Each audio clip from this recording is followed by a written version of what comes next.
Dikucilkan karena miskin, diremehkan karena yatim piatu, Raka tumbuh di tengah cibiran dan tatapan sinis. Namun di balik pakaian lusuh dan tubuh kurusnya, tersembunyi kecerdasan yang melampaui batas imajinasi manusia. Dari bengkel tua di sudut desa, ia menciptakan rumus yang membuat para ilmuwan dunia terdiam. Perjalanan hidupnya bukan sekadar kisah perjuangan, tapi bukti bahwa kemiskinan tak mampu memenjarakan kejayaan pikiran. Dari lorong gelap penderitaan, ia menyalakan obor perubahan yang menerangi masa depan. Inilah cerita tentang anak yang mengubah nasibnya, melampaui dunia, dan meninggalkan jejak abadi di hati umat manusia. Sebuah kisah nyata yang akan menggetarkan hati Anda. Di sebuah desa terpencil di pinggiran kota, seorang anak yatim bernama Raka menjalani hidup yang penuh keterbatasan bersama ibunya yang sakit-sakitan. Rumah mereka berdiri di tepi sawah, berdinding papan lapuk dan beratap seng berkarat. Hujan sedikit saja, air merembes masuk ke ruang tidur. Meski usianya baru 12 tahun, Raka sudah terbiasa menanggung beban yang seharusnya tidak dipikul anak seusianya. Di mata warga, ia hanyalah bocah miskin yang nasibnya telah ditentukan sejak lahir. Setiap pagi, Raka berangkat ke sekolah dengan pakaian lusuh yang sudah memudar warnanya. Celana yang ia pakai penuh tambalan, dan sepatunya hanya bertahan berkat ikatan kawat di bagian sol. Teman-temannya sering menertawakannya, memanggilnya dengan julukan yang merendahkan. Bahkan, sebagian guru tampak tidak memperhatikannya di kelas, menganggapnya sebagai murid biasa yang tidak punya masa depan cerah. Di ruang kelas, pandangan merendahkan itu terasa seperti dinding tak kasat mata yang selalu menghalanginya. Namun, di balik penampilan sederhana dan stigma itu, Raka memiliki rasa ingin tahu yang luar biasa besar.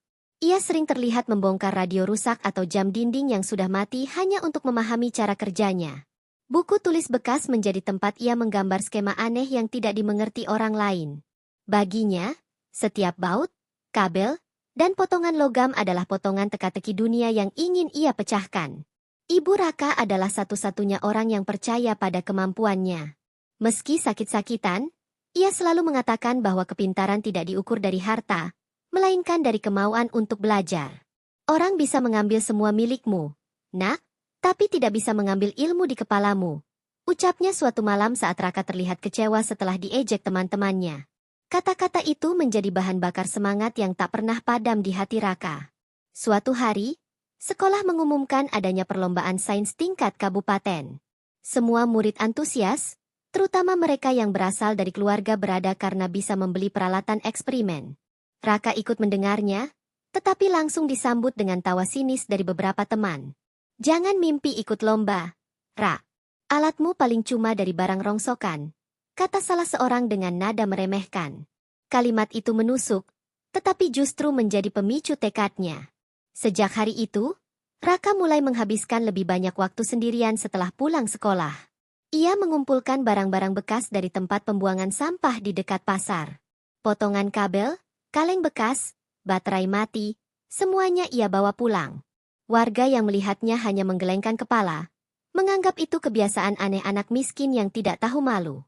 Raka tidak peduli, karena di kepalanya ia sudah membayangkan sesuatu yang ingin ia ciptakan. Di malam hari, ketika sebagian besar anak seusianya sudah terlelap, Raka menyalakan lampu minyak kecil di sudut rumah. Ia membuka buku sains lusuh yang ditemukan di gudang sekolah, dan mulai menyalin rumus-rumus ke buku catatannya. Suara hujan yang menetes di atap menjadi musik latar dalam kesunyian. Setiap lembar catatan yang ia buat menjadi pondasi impiannya. Pak Dharma, seorang guru sains di sekolahnya, diam-diam memperhatikan perkembangan Raka. Ia sempat melihat coretan rumus yang menurutnya tidak biasa untuk anak SMP. Meski belum sepenuhnya paham maksudnya, Pak Dharma merasa anak ini berbeda. Namun ia memilih tidak terburu-buru memuji, menunggu saat yang tepat untuk melihat sejauh mana kemampuan Raka berkembang. Hari demi hari berlalu, dan di mata sebagian orang, Raka tetap anak miskin yang tidak pantas bersaing di lomba besar. Namun, di balik tatapan meremehkan itu, ia menyimpan rahasia. Sebuah ide penemuan yang ia yakini bisa mengubah hidupnya dan desanya. Ia tidak tahu apakah dunia akan peduli, tapi ia tahu satu hal, ia akan mencoba. Malam itu, di halaman rumah yang basah oleh embun, Raka duduk memandangi langit penuh bintang. Tangannya memegang ranting, menggambar skema alat di tanah. Di matanya, Bintang-bintang bukan sekadar titik cahaya, melainkan simbol harapan. Ia berbisik pada dirinya sendiri. Suatu hari nanti, mereka akan tahu siapa Raka yang sebenarnya. Di sekolah, Raka kembali menjadi bahan ejekan ketika ia mencoba maju ke papan tulis untuk menjawab soal yang diberikan guru matematika. Soal itu terbilang sulit, membuat sebagian besar murid memilih diam. Dengan percaya diri, Raka menulis jawabannya, tetapi ia menggunakan metode yang berbeda dari buku teks. Hasilnya benar, namun kelas justru meledak dengan tawa. "Sok jenius," kata salah satu murid dari belakang. Guru yang mengajar sempat mengernyit, merasa rumus yang digunakan terlalu rumit untuk anak seusia Raka. Namun, dari sudut ruangan, Pak Dharma memperhatikan dengan seksama, matanya menyiratkan rasa penasaran. Sejak kejadian itu, kabar bahwa Raka, sok pintar, mulai menyebar di sekolah. Beberapa murid menjadikannya bahan olokan di kantin, menyindirnya dengan sebutan ilmuwan kampung atau profesor rongsokan. Bahkan, beberapa guru mulai bersikap dingin karena menganggap Raka mencoba menonjolkan diri di kelas. Tekanan sosial itu semakin kuat, tetapi alih-alih patah semangat, Raka justru merasakan api tekadnya semakin membara. Baginya, semua hinaan itu adalah bahan bakar untuk membuktikan sesuatu yang lebih besar. Saat pulang sekolah, Raka duduk di teras rumah sambil menatap ibunya yang sedang menjahit pakaian orang untuk menambah penghasilan. Dengan suara lembut, ibunya mengingatkan agar Raka tidak terlalu memaksakan diri mengikuti lomba sains jika hanya akan membuatnya kecewa. Raka terdiam, lalu tersenyum kecil. "Bu, aku tidak takut kalah. Aku takut tidak pernah mencoba," jawabnya. Kata-kata itu membuat ibunya terdiam. Matanya berkaca-kaca. Di malam hari, Raka kembali tenggelam dalam dunia yang ia cintai. Lampu minyak kecil menjadi satu-satunya penerang di meja kayu reyot. Di atas meja itu, berserakan potongan kawat, botol plastik, baterai bekas, dan buku catatan penuh coretan. Ia mempelajari prinsip-prinsip kelistrikan dari buku tua yang sampulnya hampir lepas. Setiap kali menemukan konsep baru, matanya berbinar seperti menemukan harta karun. Di saat anak-anak lain bermain gawai, Raka menghabiskan malamnya membongkar rahasia sains. Pak Dharma yang semakin penasaran, suatu sore menghampiri Raka di perpustakaan sekolah. Ia membawa beberapa buku sains tingkat SMA dan memberikannya diam-diam. "Jangan bilang siapa-siapa. Baca dan pahami," kata Pak Dharma singkat. Raka menerimanya dengan wajah bersyukur. Buku-buku itu menjadi senjata baru bagi pikirannya, membuka wawasan yang sebelumnya tidak pernah ia bayangkan. Di halaman-halaman buku itu, ia menemukan inspirasi untuk proyek yang mulai terbentuk di kepalanya. Ide itu sederhana namun ambisius, menciptakan alat yang mampu mengubah limbah organik menjadi sumber listrik murah untuk desa. Konsepnya mungkin terdengar mustahil bagi sebagian orang, tetapi Raka melihat peluang. Ia mulai merancang prototipe di buku catatannya, memikirkan cara kerja setiap bagian.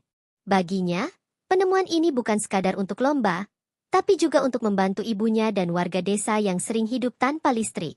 Perlahan, Raka mulai mengumpulkan bahan dari tempat-tempat yang bahkan tidak terpikirkan oleh orang lain. Ia memungut kaleng bekas dari pinggir jalan, mencari kabel dari radio tua, hingga mengumpulkan botol plastik dari sungai kecil di belakang desa. Pemandangan itu sering mengundang cibiran warga. "Anak itu memang aneh. Masa depannya pasti suram," gumam seorang tetangga sambil menggeleng. Raka mendengar, tapi tidak menanggapi. Ia tahu, orang akan tertawa sampai hari ia membuktikan bahwa mereka salah.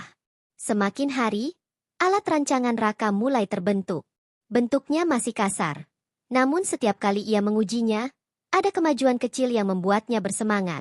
Ibunya yang awalnya ragu, mulai memperhatikan kesungguhan putranya.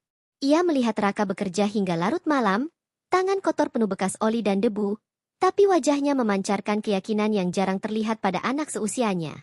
Sebagai seorang ibu, ia mulai percaya bahwa mungkin anaknya memang memiliki sesuatu yang istimewa. Meski demikian, perjalanan Raka tidak mulus. Beberapa kali percobaannya gagal total, bahkan sempat membuat lampu minyak di rumah mereka padam karena korsleting kecil. Ibunya panik, tetapi Raka tertawa dan mengatakan, "Setiap kesalahan adalah pelajaran, Bu." Kalimat itu membuat ibunya semakin yakin bahwa putranya tidak hanya pintar, tetapi juga memiliki mental baja yang siap menghadapi rintangan. Di tengah semua perjuangan itu, kabar lomba sains semakin dekat. Sekolah mulai mengumumkan siapa saja yang akan mewakili mereka. Nama Raka tidak ada di daftar awal, karena pihak sekolah menganggap ia tidak memenuhi syarat dari segi fasilitas. Namun, Pak Dharma mengajukan keberatan dan bersikeras agar Raka diberi kesempatan. Pertarungan untuk mendapatkan hak itu baru saja dimulai, dan Raka bersiap membuktikan bahwa kemiskinan bukan alasan untuk mengubur mimpi.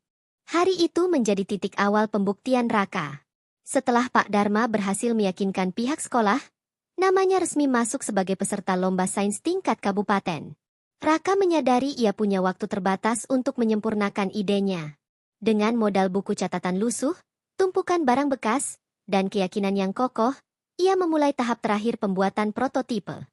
Bagi sebagian orang, alat itu hanya terlihat seperti rakitan tak berguna. Namun, bagi Raka, setiap kabel, botol, dan kaleng bekas memiliki peran penting dalam membuktikan bahwa mimpi anak miskin bisa seterang cahaya listrik yang akan ia ciptakan. Prosesnya jauh dari kata mudah. Beberapa kali alat yang ia rakit meledak kecil, mengeluarkan asap tipis dan bau gosong yang membuat ibunya khawatir. Namun setiap kali gagal, Raka segera mencari solusi. Ia mencatat apa yang salah, lalu mencoba memperbaikinya. Ketekunannya membuat Pak Dharma kagum. Anak ini punya pola pikir seorang ilmuwan sejati, ucap sang guru dalam hati, saat melihat Raka menjelaskan hasil percobaan dengan bahasa yang sederhana namun penuh logika. Suatu malam, percobaan Raka menghasilkan percikan kecil yang menyalakan lampu LED bekas. Meski hanya menyala beberapa detik, momen itu menjadi tanda bahwa idenya bukan sekadar mimpi. Ibunya yang melihat langsung terharu, memeluk Raka sambil berkata bahwa ayahnya pasti bangga. Bagi Raka, pelukan itu adalah hadiah terbaik, lebih berharga dari piala atau medali apapun. Ia tahu perjuangannya belum selesai, tapi ia merasakan bahwa pintu keberhasilan mulai terbuka. Keesokan harinya, Raka membawa prototipe itu ke sekolah untuk diuji di laboratorium sederhana yang jarang dipakai. Beberapa murid mendekat, awalnya hanya untuk mengejek. Namun saat Raka menyalakan alatnya dan lampu menyala, tawa mereka berubah menjadi diam yang kikuk. Seseorang berbisik pelan, "Kok bisa, ya?" Meski sebagian masih enggan mengakui, benih rasa kagum mulai tumbuh. Raka tidak berkata banyak. Ia hanya fokus memperbaiki kekurangan sebelum hari lomba tiba. Pak Dharma kemudian membantu Raka membuat diagram sederhana untuk menjelaskan cara kerja alat tersebut. Karena tidak ada komputer atau printer, mereka menggambarnya di karton bekas dengan spidol. Meski tampak sederhana, penjelasan itu cukup jelas dan mudah dipahami. Raka menghafal setiap detailnya, bertekad untuk mempresentasikannya dengan percaya diri di hadapan juri nanti. Ia tahu bahwa presentasi yang baik sama pentingnya dengan penemuan itu sendiri. Di rumah, suasana semakin dipenuhi semangat persiapan. Ibu Raka yang awalnya ragu kini ikut membantu, membersihkan kaleng-kaleng bekas dan menyiapkan makanan sederhana agar putranya tetap bertenaga. Malam-malam mereka dipenuhi suara gemerincing logam, goresan pena di kertas, dan bisikan doa dari sang ibu. Raka mulai membayangkan wajah-wajah juri yang akan ia hadapi, tidak dengan rasa takut, tetapi dengan keinginan kuat untuk membuat mereka terdiam kagum. Menjelang hari perlombaan, Raka melakukan uji coba terakhir. Ia menyalakan alat itu di hadapan ibunya dan Pak Dharma. Lampu menyala lebih lama dari sebelumnya, bahkan cukup untuk menyalakan kipas kecil. Keduanya saling berpandangan, menyadari bahwa ini bukan sekadar percobaan anak sekolah biasa. Ada potensi besar di balik alat sederhana itu. "Raka, kamu siap," kata Pak Dharma singkat, tetapi penuh keyakinan. Berita tentang keberhasilan Raka menyalakan lampu dari barang bekas mulai menyebar di desa. Beberapa warga yang sebelumnya meremehkan kini penasaran. Mereka datang ke rumah Raka, melihat alat itu bekerja, dan mulai bertanya-tanya apakah anak ini benar-benar akan membawa nama desa ke tingkat kabupaten. Raka menanggapi semua pertanyaan dengan sopan, tidak menunjukkan dendam sedikit pun terhadap orang-orang yang pernah menghina. Namun, di balik rasa bangga itu, Raka tahu tantangan sesungguhnya belum dimulai.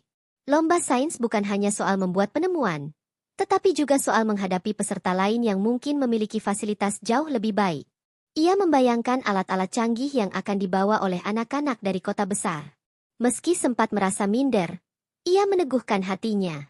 Baginya, yang terpenting adalah menunjukkan ide dan kerja keras, bukan kemewahan peralatan. Malam terakhir sebelum lomba, Raka duduk di halaman rumah, menatap langit berbintang seperti kebiasaannya. Kali ini, ia tidak hanya berandai-andai. Ia tahu besok adalah hari di mana ia akan melangkah keluar dari bayangan ejekan menuju cahaya pengakuan. Dengan menggenggam erat buku catatan berisi semua rumus dan sketsa, ia berbisik, "Besok, aku akan membuat dunia mendengarkan." Pagi itu, udara di desa terasa berbeda bagi Raka. Matahari baru saja muncul di balik perbukitan ketika ia bersiap berangkat ke lomba sains tingkat kabupaten. Prototip rakitannya dibungkus dengan hati-hati menggunakan kain bekas, lalu dimasukkan ke dalam kotak kardus. Pak Dharma datang menjemput dengan motor tua milik saudaranya. Ibunya, dengan mata yang berkaca-kaca, melepas kepergian Raka sambil mengusap kepala putranya. "Jangan takut, Nak. Jadilah dirimu sendiri," ucapnya lirih. Raka mengangguk, menahan rasa haru yang menyeruak. Perjalanan menuju kota kabupaten memakan waktu hampir 2 jam. Jalanan berbatu dan sempit membuat motor mereka sesekali oleng. Kotak berisi prototipe harus dipegang erat agar tidak rusak.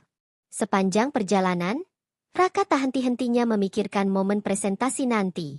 Ia membayangkan sorot mata para juri, tawa sinis peserta lain, dan kemungkinan kegagalan. Namun di antara rasa gugup itu, ada pula percikan keyakinan yang tak mau padam. Ketika mereka tiba di lokasi lomba, Raka tertegun melihat gedung megah yang dipenuhi ratusan peserta. Anak-anak dari berbagai sekolah datang dengan mengenakan seragam rapi, membawa peralatan canggih yang dibungkus dalam kotak khusus berlapis busa. Beberapa bahkan ditemani tim guru dan teknisi. Raka menatap kotak kardus di tangannya, lalu menarik napas panjang. Ia tahu dirinya berbeda, tetapi ia tidak datang untuk meniru siapapun. Registrasi dilakukan di meja panjang yang dijaga panitia. Saat menyebutkan namanya, beberapa peserta lain melirik, mungkin penasaran dengan anak kurus bersepatu lusuh itu. Setelah mendapatkan nomor peserta, Raka dan Pak Dharma diarahkan ke meja presentasi yang sudah ditentukan. Meja itu berada di pojok ruangan, jauh dari pintu masuk.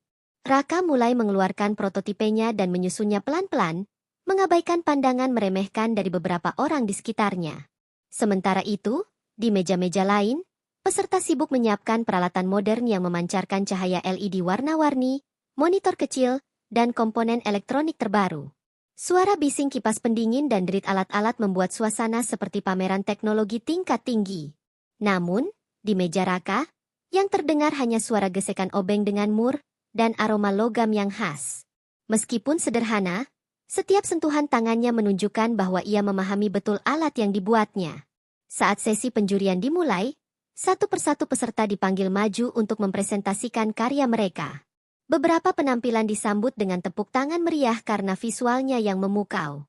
Raka merasa jantungnya berdegup semakin kencang ketika mendengar namanya disebut. Ia berdiri, membawa karton presentasi dan prototipe yang telah ia susun. Langkahnya mantap, meski di dalam hati gelombang rasa gugup semakin besar. Di depan meja juri, Raka membungkuk sopan, lalu mulai memperkenalkan diri.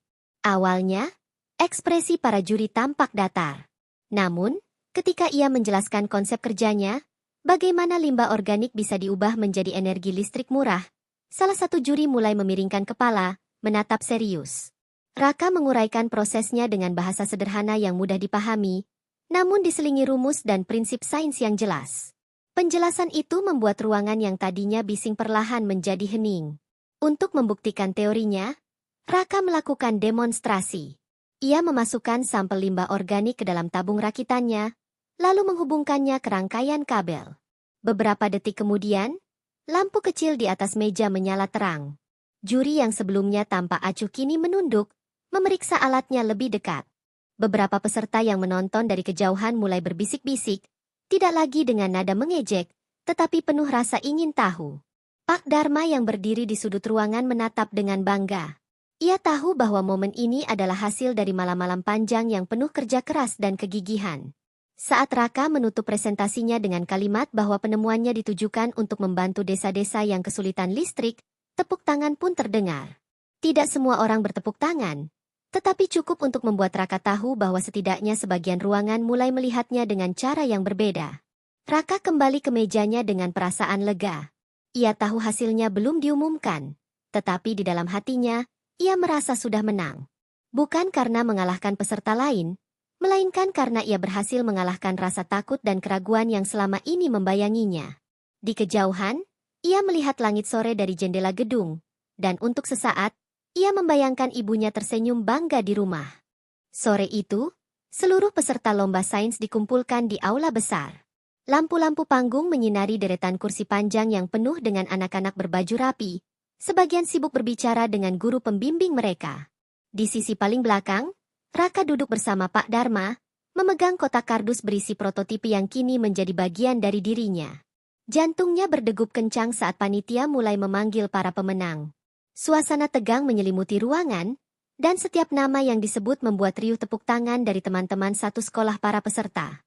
Ketika kategori inovasi teknologi terbaik diumumkan, suasana sejenak hening. Ketua Dewan Juri melirik selembar kertas di tangannya, lalu menyebut nama Raka dengan suara jelas. Untuk beberapa detik, Raka terpaku, tidak percaya bahwa namanya benar-benar dipanggil. Tepuk tangan terdengar, kali ini jauh lebih ramai dari yang ia bayangkan. Pak Dharma menepuk bahunya dan berbisik, "Itu kamu, Nak. Berdirilah." Raka berjalan ke panggung dengan langkah pelan namun pasti. Di atas panggung, Ketua Dewan Juri menjabat tangannya dengan senyum lebar. Karya ini bukan hanya inovatif, tetapi juga praktis dan aplikatif di lapangan. Kami jarang menemukan solusi sederhana yang mampu memecahkan masalah besar seperti ini, ucapnya di mikrofon. Sorot lampu panggung membuat wajah Raka memerah, tetapi ia menatap para juri dengan penuh rasa hormat. Saat menerima piala dan piagam, tepuk tangan kembali menggema, kali ini disertai sorakan dari beberapa peserta yang sebelumnya memandang rendah. Setelah turun dari panggung, Raka langsung dikerumuni beberapa peserta dan guru pembimbing dari sekolah lain. Mereka bertanya bagaimana ia bisa menemukan ide tersebut dan membuatnya dengan peralatan yang begitu sederhana. Raka menjawab dengan rendah hati, mengatakan bahwa semua berawal dari kebutuhan desanya yang sering hidup tanpa listrik. Salah seorang profesor dari universitas ternama yang menjadi juri menghampiri, menatap Raka dengan penuh minat. "Anak muda, saya belum pernah melihat penerapan konsep ini dalam bentuk sesederhana yang kamu buat. Apa kamu mau datang ke kampus kami untuk mempresentasikan ini di hadapan tim riset?" tanyanya. Raka menelan ludah, terkejut mendengar tawaran itu. Ia melirik Pak Dharma, yang mengangguk sambil tersenyum. "Tentu, Pak. Akan menjadi kehormatan bagi saya," jawab Raka. Profesor itu lalu meminta kontaknya, menandai awal dari jalinan yang kelak menghubungkan Raka dengan dunia ilmuwan yang lebih luas. Beberapa jurnalis lokal yang meliput acara itu ikut memotret dan mewawancarai Raka. Ia menjawab semua pertanyaan dengan bahasa sederhana, menjelaskan bahwa penemuannya tidak lahir dari laboratorium mewah, melainkan dari rumah reot dan tumpukan barang bekas. Di luar gedung lomba, suasana semakin ramai. Media mulai menulis berita tentang anak yatim miskin menang lomba sains dan menyebarkannya di media sosial. Foto Raka dengan pakaian sederhana, memegang piala di atas panggung, menjadi viral. Warga desa yang dulu meremehkan mulai mengirim pesan ucapan selamat. Beberapa bahkan menyesal pernah menghina atau menertawakannya. Namun Raka memilih tidak membalas dengan amarah, hanya mengucapkan terima kasih. Sementara itu, di dalam ruang khusus juri, para profesor dan peneliti masih membicarakan hasil lomba. Mereka kagum bukan hanya pada alat yang dibuat Raka, tetapi pada pemahamannya yang mendalam terhadap konsep-konsep ilmiah yang jarang dikuasai anak seusianya. Jika ini dibina dengan baik, anak ini bisa membuat terobosan besar di bidang energi terbarukan, kata salah satu juri. Ucapan itu membuat Raka menjadi topik hangat di kalangan akademisi setempat. Malamnya, saat kembali ke desa, Raka disambut dengan senyum dan pelukan hangat dari ibunya. Ia meletakkan piala di meja kayu kecil, lalu duduk di lantai bersama ibunya.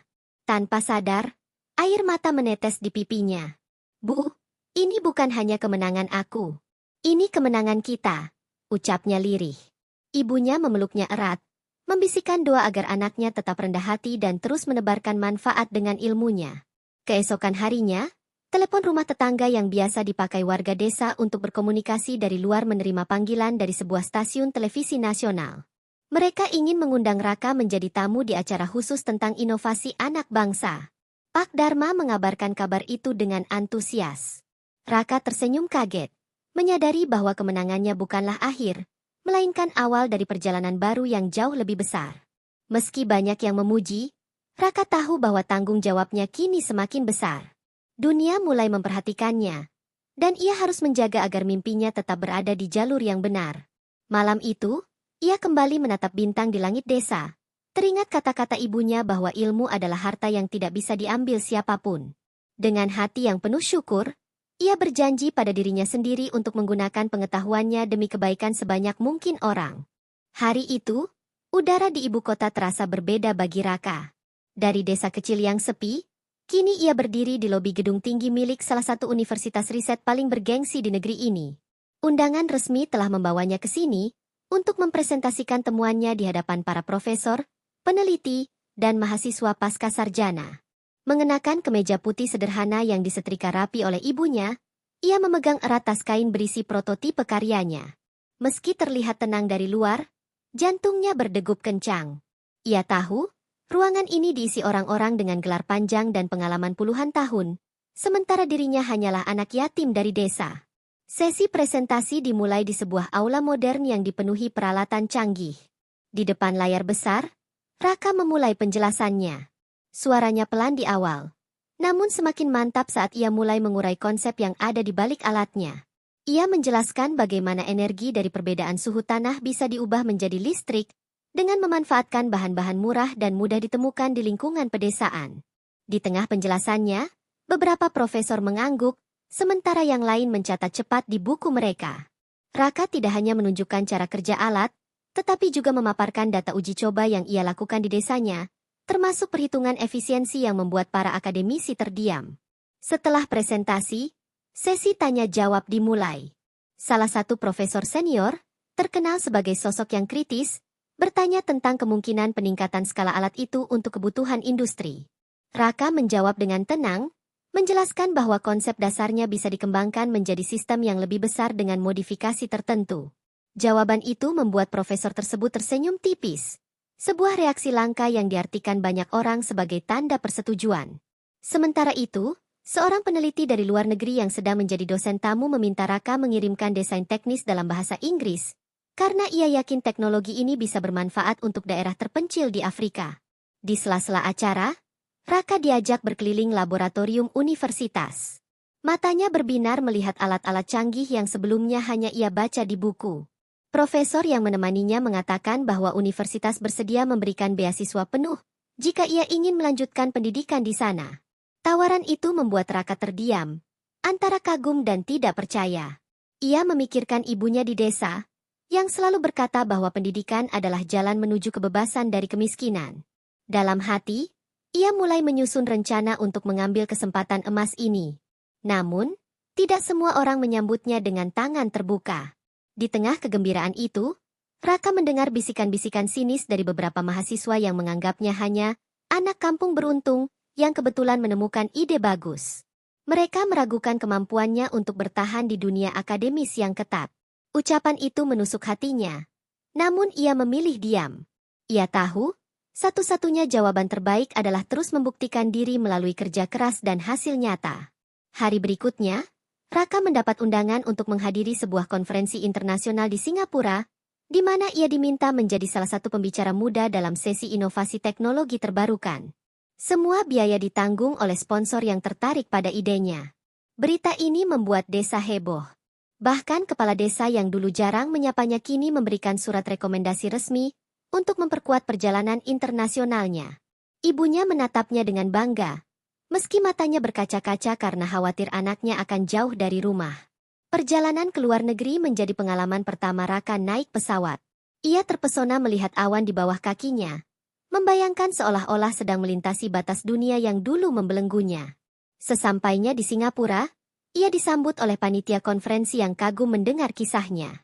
Ruangan tempat ia akan berbicara jauh lebih besar dari aula universitas yang ia datangi sebelumnya, dipenuhi ratusan ilmuwan, pengusaha, dan perwakilan lembaga internasional. Saat gilirannya tiba, Raka berdiri di panggung dengan latar layar LED raksasa menampilkan namanya. Ia memulai presentasi bukan dengan data teknis, melainkan dengan cerita sederhana tentang bagaimana listrik padam di desanya hampir setiap malam. Lalu ia menunjukkan bagaimana alat buatannya bisa menjadi solusi. Suasana ruangan berubah hening. Semua mata tertuju padanya. Saat ia menutup presentasi dengan demonstrasi singkat, tepuk tangan panjang menggema. Seorang delegasi dari Eropa bahkan berdiri untuk memberi penghormatan. Usai acara, Raka mendapat undangan dari beberapa lembaga riset internasional untuk bekerja sama. Salah satunya menawarkan fasilitas laboratorium dan tim ahli untuk mengembangkan alatnya menjadi prototipe industri. Tawaran itu membuat Raka menyadari bahwa kini ia bukan lagi sekadar peserta lomba sains, melainkan bagian dari jaringan global inovator muda.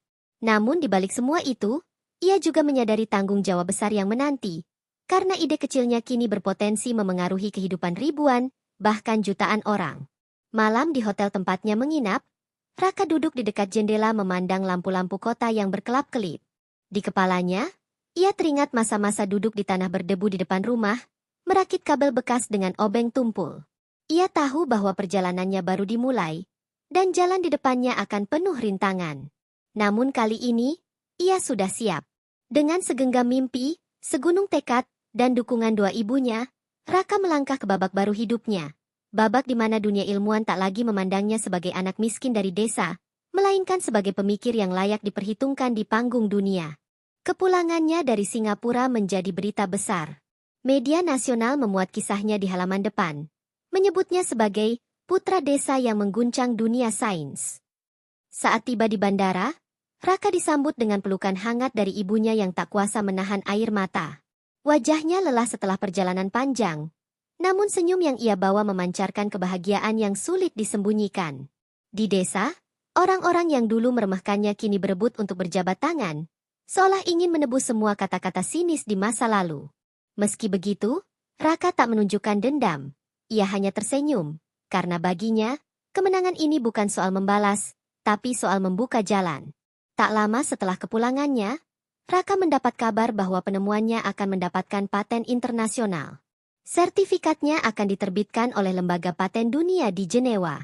Lebih dari itu, sebuah perusahaan energi global menyatakan minat untuk memproduksi alatnya secara massal, dengan komitmen menyediakan lisensi gratis untuk daerah-daerah miskin.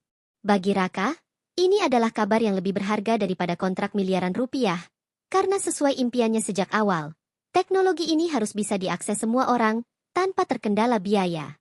Pemerintah daerah pun mengundangnya untuk menjadi pembicara dalam acara Hari Inovasi Nasional.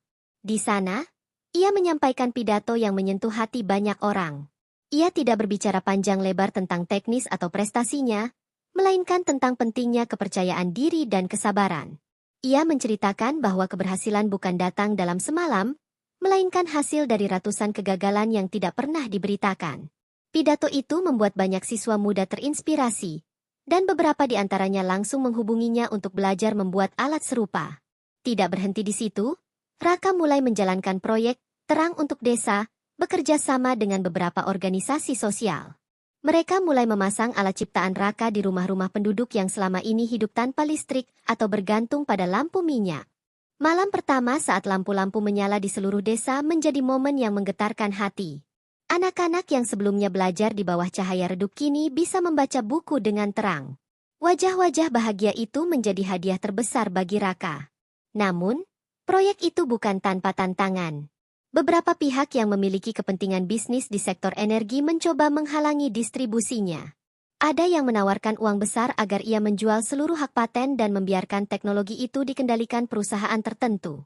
Raka menolak mentah-mentah, meski tawarannya bisa membuatnya hidup mewah seumur hidup. Ia tahu, jika ia menyerah pada godaan itu, maka mimpinya untuk membantu desa-desa miskin akan hancur. Keputusan ini membuatnya dihormati sebagai penemu yang memegang teguh prinsip. Di tengah kesibukannya, Raka kembali menerima undangan ke luar negeri, kali ini ke Jenewa, untuk menerima penghargaan, inovasi untuk kemanusiaan, dari Perserikatan Bangsa-Bangsa. Pidato penerimaannya singkat namun penuh makna. Ia mengatakan bahwa penemuan ini hanyalah langkah kecil, dan bahwa setiap orang bisa berkontribusi pada perubahan besar jika mau memulai dari hal sederhana. Tepuk tangan meriah memenuhi aula megah itu, dan wajah-wajah delegasi dunia memandangnya dengan kekaguman tulus. Sepulang dari Jenewa, Raka membawa serta seperangkat mesin dan alat yang diberikan gratis oleh sponsor internasional untuk membangun pusat riset kecil di desanya. Pusat itu bukan hanya untuk dirinya, tetapi untuk semua anak muda yang ingin belajar dan bereksperimen. Ia ingin membuktikan bahwa talenta besar tidak hanya lahir di kota besar, tetapi bisa muncul dari sudut desa terpencil, asalkan diberi kesempatan. Perlahan, desanya mulai dikenal sebagai desa inovasi, dan banyak pihak datang berkunjung untuk belajar. Kehidupan pribadi Raka juga berubah. Ia yang dulu sering kesepian kini dikelilingi sahabat baru, mitra kerja, dan bahkan beberapa ilmuwan senior yang menganggapnya sebagai rekan sejajar. Namun, ia tetap mempertahankan kesederhanaannya. Rumahnya tetap di desa, di sebelah rumah ibunya, dan ia tetap menyapa tetangga seperti biasa. Ia tahu bahwa akar yang kuat adalah kunci agar pohon tetap kokoh, meski badai datang. Suatu malam, ia duduk di teras rumah, menatap bintang bersama ibunya. Ibunya berkata, "Nak, ayahmu pasti bangga melihatmu sekarang." Kalimat itu membuat Raka terdiam, menahan emosi yang membuncah di dada. Ia tahu, semua perjuangannya adalah bentuk doa yang terjawab. Doa dari seorang ibu yang tidak pernah menyerah memintakan jalan terbaik bagi anaknya. Momen itu menjadi pengingat bahwa di balik setiap kesuksesan besar, ada cinta dan pengorbanan yang tidak terlihat. Raka menyadari bahwa perjalanan ini belum selesai. Dunia masih dipenuhi masalah yang menunggu solusi, dan ia tak berniat berhenti. Dengan hati yang kokoh, mimpi yang terus tumbuh, dan keyakinan bahwa ilmu harus membawa manfaat bagi sesama, ia melangkah ke masa depan. Kini, ia bukan hanya anak desa yang berhasil mengubah nasibnya, tetapi simbol harapan bagi banyak orang, bahwa asal ada tekad, tidak ada jarak yang terlalu jauh untuk ditempuh, tidak ada mimpi yang terlalu besar untuk diraih. Ketika alat ciptaan Raka mulai diproduksi massal dan didistribusikan ke berbagai negara berkembang, efeknya terasa luar biasa. Desa-desa yang sebelumnya hidup dalam kegelapan kini menikmati listrik dengan biaya hampir nol. Beberapa daerah yang terisolasi mulai memiliki akses ke pendidikan daring, fasilitas kesehatan, dan bahkan sistem irigasi pintar yang memanfaatkan energi dari teknologi Raka. Laporan media internasional menyebut penemuan ini sebagai cahaya harapan abad ke-21. Namun, kesuksesan yang begitu cepat juga menarik perhatian pihak-pihak yang melihatnya sebagai ancaman terhadap bisnis energi konvensional. Sejumlah perusahaan raksasa energi mulai melancarkan kampanye untuk meragukan efektivitas alat Raka. Artikel-artikel anonim muncul di internet, menyebut teknologinya berumur pendek, tidak aman, atau tidak layak dipakai di skala besar. Beberapa bahkan membiayai penelitian tandingan untuk menunjukkan kelemahan alat tersebut. Raka tidak gentar. Ia menggelar konferensi pers internasional, memamerkan data dan uji coba lapangan yang membuktikan teknologi ini bukan hanya aman, tetapi lebih tahan lama dibandingkan sumber listrik konvensional di daerah terpencil. Tekanan tidak berhenti di sana. Sebuah perusahaan besar di Eropa mengajukan klaim paten tandingan, menuduh bahwa teknologi Raka mirip dengan penelitian mereka yang dilakukan bertahun-tahun lalu. Jika klaim ini berhasil, Raka bisa kehilangan hak atas penemuannya. Kasus ini langsung menarik perhatian media global dan menjadi bahan perdebatan di kalangan hukum paten. Banyak yang menilai klaim itu hanyalah strategi untuk menghentikan laju penyebaran teknologi murah milik Raka. Di tengah konflik tersebut, dukungan besar datang dari para ilmuwan dunia yang sebelumnya mengagumi karyanya. Mereka mengeluarkan petisi internasional mendesak agar hak cipta teknologi Raka dilindungi, dengan lebih dari 1 juta tanda tangan dari berbagai negara. Organisasi-organisasi kemanusiaan juga ikut bersuara, mengingatkan bahwa alat ini telah mengubah kehidupan jutaan orang dan tidak seharusnya dimonopoli demi keuntungan segelintir pihak. Petisi ini menjadi tekanan moral yang cukup besar bagi pihak-pihak yang mencoba merebut paten. Sementara itu, Raka terus bekerja di pusat risetnya di desa. Ia mengembangkan versi terbaru dari alat tersebut yang lebih kecil, lebih efisien, dan bisa diproduksi dengan biaya setengah dari sebelumnya.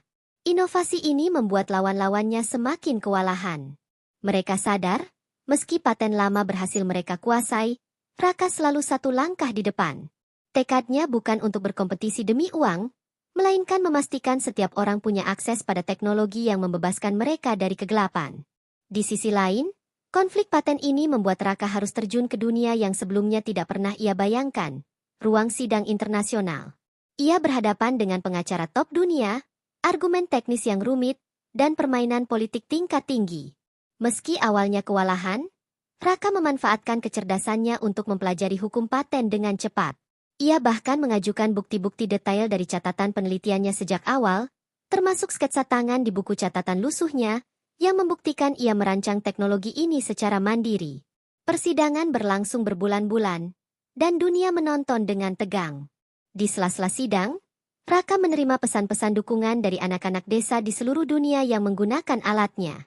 Video-video sederhana menunjukkan senyum anak-anak yang belajar di bawah cahaya lampu, rumah-rumah yang kembali hidup di malam hari, dan sekolah-sekolah yang bisa mengoperasikan komputer untuk pertama kalinya.